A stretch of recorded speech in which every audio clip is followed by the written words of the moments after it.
Oh, hello, great readers. I'm Belchan. I'm Nimikung. I'm Van Chan. In this class, I'll read to all of you. Chuck. 20 A Plea of a Tale of Two Cities, Book the Second, Golden Thread. S. L.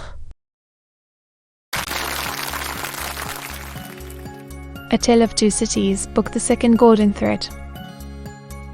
Charles Dickens. Chuck.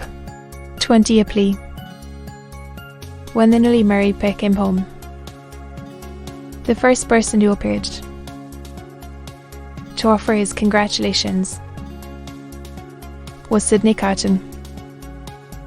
They had not been at home many hours when he presented himself. He was not improved in habits, or in looks, or in manner, but there was a certain rigour of fidelity about him, which was new to the observation of Charles Darnay. He watched his opportunity of taking Darnay aside into a window, and of speaking to him when no one overheard. "Wistu, Darnay," said Carton. "We are already friends. You are good enough to say so, as a fashion of speech. But I don't mean any fashion of speech. Indeed, when I say I wish we might be friends, I scarcely mean quite that." Charles Darnay was naturalist Tim, in all good humour and good fellowship.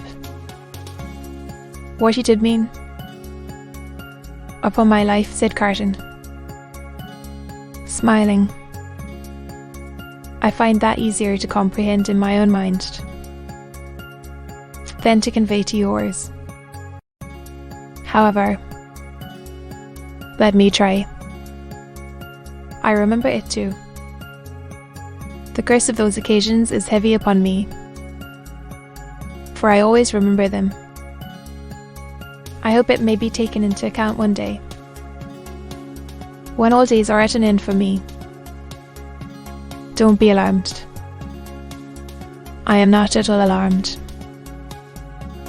Earnestness in you," said Carton, with a careless wave of his hand, as if he waved that away. "On the drunken occasion in question, one of a large number.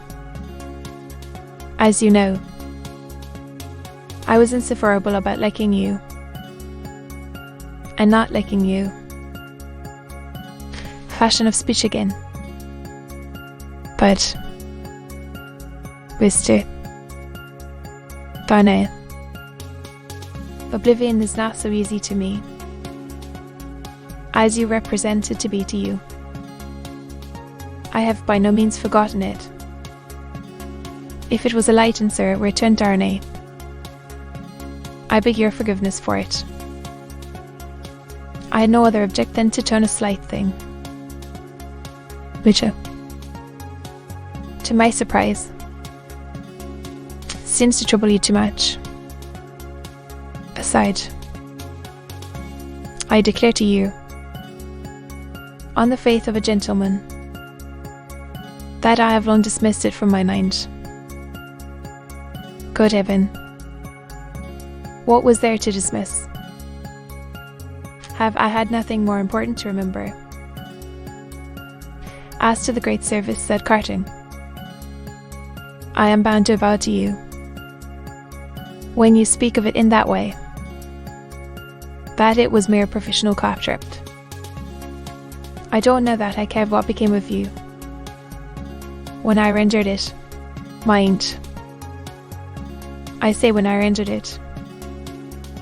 "You make light of the obligation," returned Darnay. "Genuine truth, Mr. Darnay. Trust me, I have gone aside from my purpose. I was speaking about our being friends. Then, you know me. You know I am incapable of all the higher and better flights of men. If you doubt it, as a striver, I prefer to form my own opinion. Well, at any rate you know me as a dissolute dog, who has never done any good. But I do. And you must take my word for it. Well, if you could endure to have such a worthless fellow, and a fellow of such indifferent reputation, coming and going at odd times, person here, that I might be regarded as an useless, and I would add, if it were not for the resemblance I detected between you and me, an unornamental piece of furniture, tolerated for its old service, and taken no notice of, I doubt if I should abuse the permission. In a year, it would satisfy me, I dare say. Indicated.